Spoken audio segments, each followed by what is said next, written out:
Deputy Delgado is now the only deputy remaining at the scene. He continues to fire at the gunman, but his distance is so great that it's ineffective.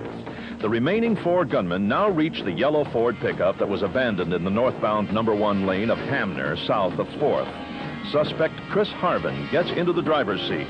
Suspect Manny Delgado gets into the passenger seat, armed now with the HK-93. Suspect George Smith, armed with his HK-91, along with suspect Russell Harvin, armed with his short-stock AR-15, get into the back of the pickup. They load several hundred rounds of ammunition into the truck along with a few hand grenades and begin to leave the scene. The suspects drive northbound on Hamner in the southbound lanes of traffic. Deputy Delgado, knowing that they're coming his way, crawls underneath his unit for safety as the gunmen approach. When the getaway pickup truck reaches the site of Deputy Delgado's unit, the gunmen fire a fusillade of rounds at his unit. The gunmen continue northbound on Hamner without having wounded Deputy Delgado by rifle fire. Delgado gets to his unit radio and makes a series of radio broadcasts. In all of the confusion, Deputy Delgado is in the mistaken belief that the suspects have split up and taken hostages with them in the getaway pickup truck. 51, 3 suspects fled. A yellow pickup north on Hamner. They got 2 hostages. They left the area. I'm at 1 Dilemma. Now it's at 21. Riverside Doll, the yellow pickup has fled with 2 hostages northbound on Hamner. The suspects wore a lot of, looks like green field jackets and such. The total time from when the first report of the robbery was broadcast until the time the suspects fled the area in the stolen pickup truck was 4 minutes. Left at the scene is the getaway van with Mr. Harala still tied up but unharmed inside. Suspect Belisario Delgado ceases to breathe due to his paralysis from being struck in the head by a shotgun pellet and dies of his injuries. Deputy Velasquez's unit, still at the scene, was completely destroyed and torn apart by gunfire. The unit can never be used again. A total of 42 bullet holes were located in Deputy Velasquez's unit. It's unknown how many total rounds were fired at Deputy Velasquez's unit, as all of the glass windows were shot out with large gaping holes. Numerous ricochet marks from rifle fire were all around his unit. Within minutes after the robbery took place, countless units from the Riverside Sheriff's Department, Corona Police Department, Riverside Police Department, and California Highway Patrol descend on the scene. Costa Mesa Police Helicopter Eagle, which was on its way from Rialto Airport back to Costa Mesa, came across the incident flying over Norco. The crew took these aerial photos of the scene. Found inside the van after the situation was considered stabilized was the $20,000 in cash taken during the robbery. Also found was an AR-15, along with the homemade grenades and launchers. Here they are after removal from the van. These are recovered incendiary devices. And here sits the driver of the now getaway pickup after it was stolen. The now 4 remaining gunmen started to flee the city of Norco by driving straight northbound on Hamner out of the city. The yellow pickup truck being driven by Chris Harvin became involved in 2 hit-and-run traffic collisions in the attempt to flee. The pickup ran red light traffic signals at both the intersections of Hamner and 5th and Hamner and 6th, striking a car at each location. These are actual photos of the getaway pickup truck. Deputy Darrell Reed in Unit 3 Edward 22 was responding to the city of Norco to intercept the suspects. He was driving southbound on Hamner at about Taft Street when he encountered the pickup truck. The suspects fired at him from the back of the pickup and from the cab. Deputy Reed was struck by 1 bullet in the back of his left knee. The air traffic was very crowded with several units trying to talk at once. Hamner and Flashman. Here's the legs. Where are they going? Quit yelling. Calm down. Which way are they going? Got the lane blocked over here at Hamner and Lytle. Shoot from the back of the truck. I'm heading for the hospital. 251, 10-9, your traffic. He was headed for the hospital. 259. Miraloma, Velasquez to the hospital also. 259, copy. 321, can you advise the location of the truck I'm at Hamner and Lemonade at this time? Last seen heading northbound. The suspects drive past Deputy Reed and their own personal cars with stolen license plates parked across the street on Hamner. One car was an AMC Ambassador owned by Russell Harvin. The other car, a Chevy Camaro, was owned by Chris Harvin. In the trunk of the Camaro was an assortment of extra equipment they might need. An H&H 375 Magnum rifle, large enough to be used as an elephant gun, was in the trunk of the Camaro. There was extra ammunition and camping equipment. The suspects drove northbound on Hamner out of the city of Norco and then into the community of Miraloma. The suspects turned eastbound onto Schleichman Avenue, a winding street. Deputy Doug Borden, driving in the opposite direction to that of the suspects, encountered the pickup in front of a small dairy farm. The suspects fired on Deputy Borden but missed his unit altogether. Borden, however, lost control of his unit and crashed into the fence of the dairy. Borden was not hurt. He did make a brief radio broadcast. The vehicle is heading on Schleichman towards Etiwanda. Units at Hamner and Limonite. Vehicle is on Schleichman towards Etiwanda. Yep. The 312, they're heading on Schleichman. They've been hit by fire. Units at Hamner and Limonite, they have had fire on them at Schleichman heading towards Etiwanda. 15, is that Holmes and 65th? 10-4. 310. There were 310. Looks like an orange travel hall with cabinets on the side and several subjects in the back firing. Riverside doll, it appears to be an orange travel hall with cabinets on the side. Suspects are in the back of the vehicle firing up on the units. Moments after the suspects passed Deputy Borden, they encountered Deputy Rolfe Parks at Holmes and Wineville in a residential area of Miraloma. The suspects fire at Deputy Parks, and he is grazed on the top of his head by a single bullet. He is showered by flying glass, which strikes him in the face and arms. This is the rear of Deputy Parks' unit. Deputy Parks, even though struck by numerous bullets, was still able to use his unit. He waited for the suspects to pass by him and stop shooting. Parks makes a U-turn and follows the suspects, who are now several blocks away. Immediately, he hears the sounds of bullets hitting the ground around his unit. He realizes that the suspects have high-powered rifles because of the distance the suspects are shooting from. He makes a radio broadcast. The vehicle, they have fired on us. Yeah, I'm right behind you. I'm right behind them. They got high-powered rifles. I can wait. Number 20, number 21, go to Channel 3. They've got high-powered rifles. Holmes and Etiwanda. I copy, 221, right behind you. 250. Guys, start taking cover. Let's wait. Get together. Copy. Is that Etiwanda? This unit has been hit. The deputy is okay. Is it Holmes and Etiwanda? At Holmes and Etiwanda, suspects held up.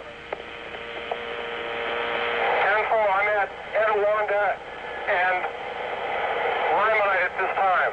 Get your shotgun out immediately. They are firing several rounds, numerous rounds.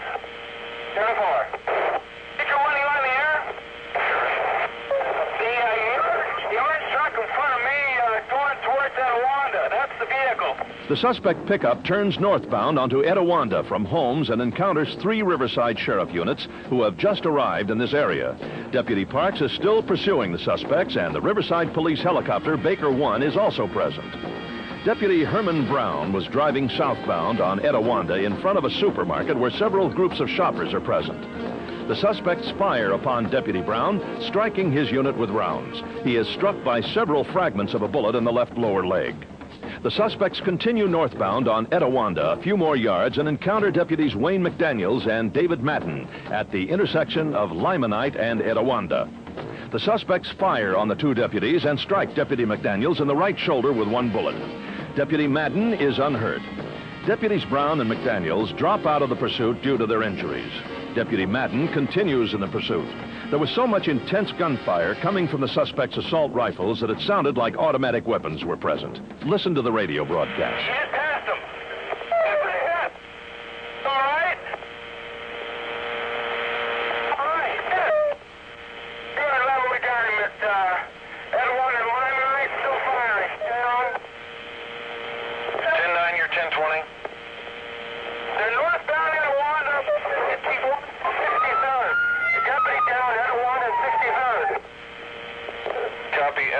and 63rd. They have automatic weapons. Riverside to responding units. Suspects have automatic weapons. Which one you got them? And no other units needed, 4th and Hamner. Edward 310, copy. No other units needed, 4th and Hamner.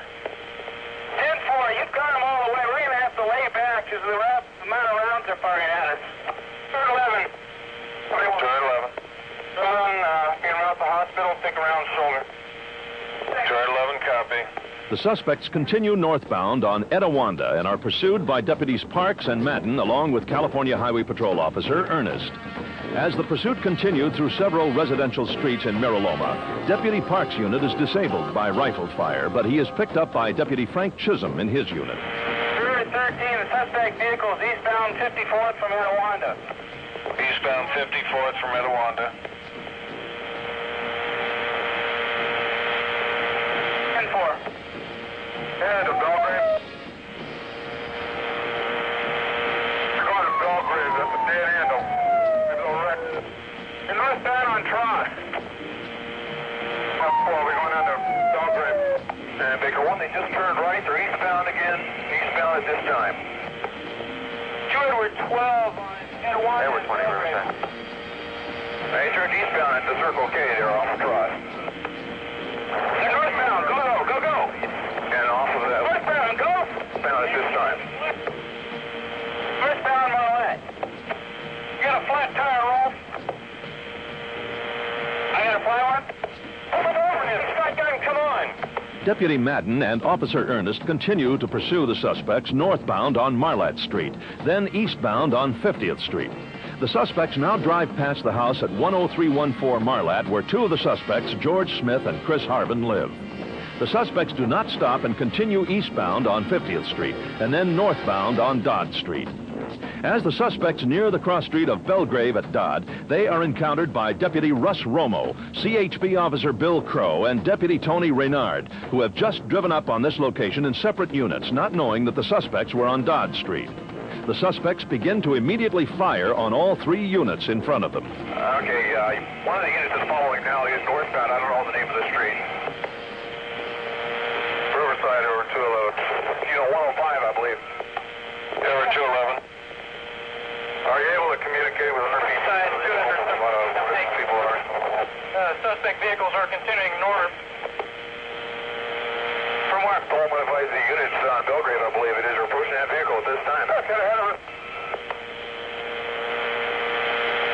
Vehicle is now eastbound. I believe that's Belgrave. After the suspects turn eastbound onto Belgrave, their gunfire disables all three units. Deputy Romo just misses being struck in the head by a bullet. Officer Crow is struck in the right arm and is later attended to by Officer Ernest. Deputy Reynard receives a serious injury to his left elbow and is later attended to by Deputy Madden. Baker 1, the unit has just turned southbound off of Belgrave. The FO unit just passed them.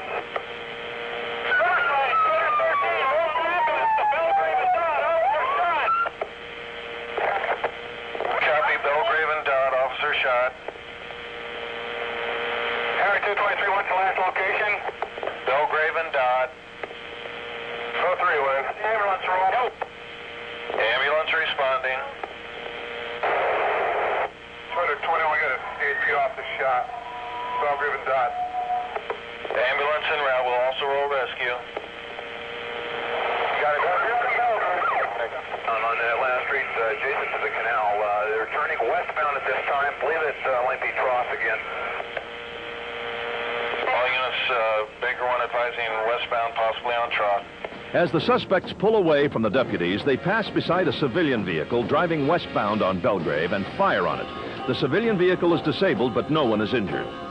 This next group of slides shows the damage to just one of the units being driven by Deputy Reynard. Inside the patrol unit, you see what happens to items carried in the front seat during a chase. This is the injury to Reynard's left arm. The suspect vehicle turns southbound onto Bain Street from Belgrave and passes a group of 4 12-year-olds on bicycles that just happen to be there. The suspects fire on them, but only one of them is wounded in the finger. The suspects now are not being chased by any ground units. Baker 1, the Riverside police helicopter, however, is able to continue surveillance.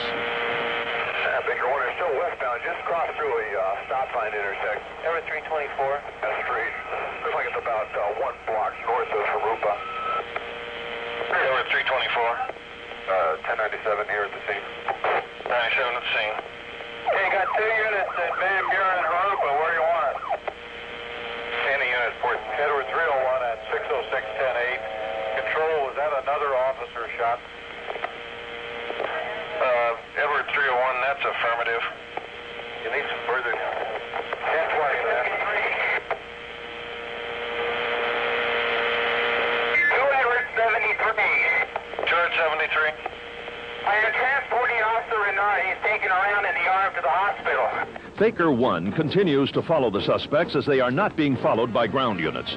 The suspects turn westbound onto 50th once again and pass by Chris Harvin and George Smith's house without stopping. 10-4, still requesting ambulance at location. Baker 1, the vehicle has just turned northbound. I believe it's on Etowanda at this time. It's northbound. Back the other way. Anyone? We got San Bernardino coming in this area.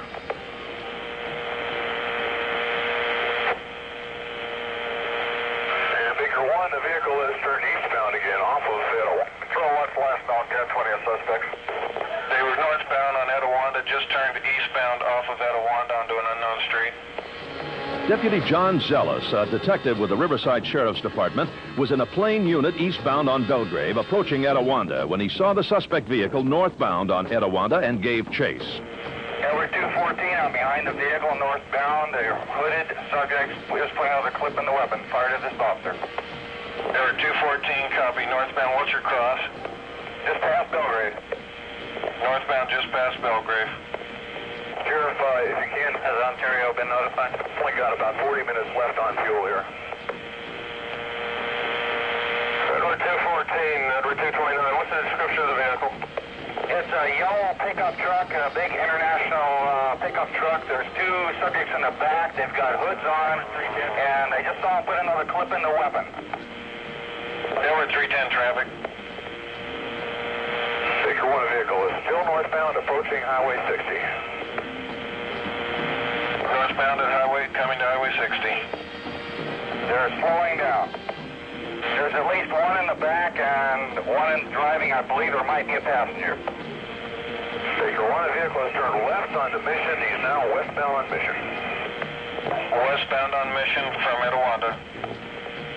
Looks like he's going to be going westbound on Highway 60, westbound toward Los Angeles on Highway 60. Deputy Zellis followed the suspects northbound on Etowanda to Highway 60, then westbound on Highway 60 to the temporary I-15, continuing northbound.